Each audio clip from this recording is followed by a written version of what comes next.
जो लोगों को कहीं पता नहीं है और किसी किताबों में नहीं मिलती।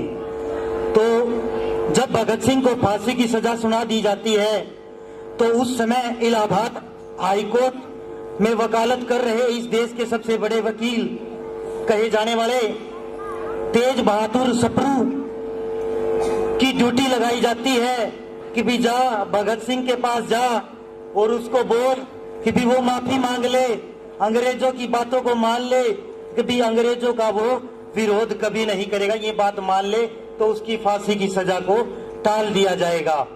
परंतु भगत सिंह से के पास जाकर तेज बहादुर सप्रू कहता है कि भी है भगत सिंह, अगर तू जिंदा रहा तो तेरे जैसे लाखों भगत सिंह इस देश में तू पैदा करने का काम कर देगा।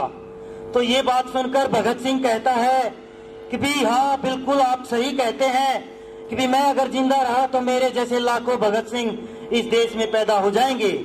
परंतु इस देश का युवा, इस भारत देश का युवा मरने से नहीं घबराता। भगत सिंह कहते हैं कि भी इस देश का बहादुर युवा मरने से नहीं घबराता, वो अगर डरता है तो मौत से पहले का जो डर जो होता है, मौत से पहले का जो दर्द है उससे इस देश का युवा डरता है, वरना मौत से इस देश का युवा नहीं घबराता।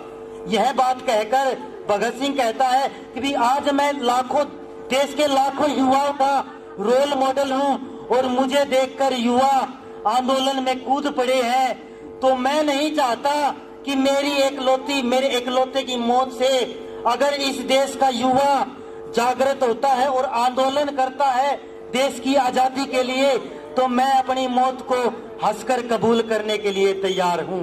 तो यह बात सुनकर तेज बहादुर सप्रू कहता है कि ए भगत सिंह, तू वाकई में शहीदों का शहंशाह है, शहीदों का बादशाह है और शहीदों का आजम है।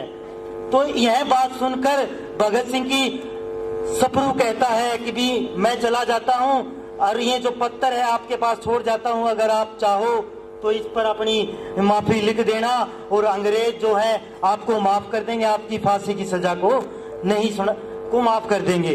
परंतु भगत सिंह उसी पेज पर पीछे लिखता है कि भी है अंग्रेजों, जो हम लोगों ने किया है, जो असेंबली हॉल में बम फेंका है और सैंडर्स को दिन दहाड़े मारने का जो काम किया है, तो उसके अपराध में, उस अपराध के उपलक्ष्य में आपके कानून में एक बात लिखी गई है कि भी अगर ऐसा कोई अपराधी करता है तो उसको सरेआम गोली मारने की सजा सुनाई जाती है। तो मेरी आपसे अपील है कि भी हम सबको या मुझे सरेआम गोलियां मारने का काम किया जाए, ताकि इस देश का बहादुर युवा ये बात सुनकर उसका खून खोल उठे और देश की आजादी के लिए इस मैदान में कूद उठे। तो ये साथियों, ये कुछ बातें हैं, ये त्याग है जो शहीद आजम भगत सिंह ने किए हैं इस देश के लिए। जो ये बातें अक्सर जो भगत सिंह की जो थीसिस थी उनमें मिलती हैं, जो उन्होंने अपने हाथों से लिखी थी, परंतु उनको इस देश में लागू नहीं किया जाता। भगत सिंह की बहुत सारी बातें ऐसी हैं जिनको कहीं भी किताबों में, सिलेबस में नहीं पढ़ाया जाता। तो ये कुछ स्पेशल बात थी जिससे हमें त्याग मिलता है, त्याग के बारे में पता चलता है कि भगत सिंह कैसा शहंशाह हुआ है। हम तो भगत सिंह को जब पढ़ते हैं तो हमारी रूह कांप उठती है कि ऐसा भी इंसान हमारे देश में पैदा हुआ है। तो बहुत बहुत धन्यवाद आप सभी साथियों ने मुझे सुना।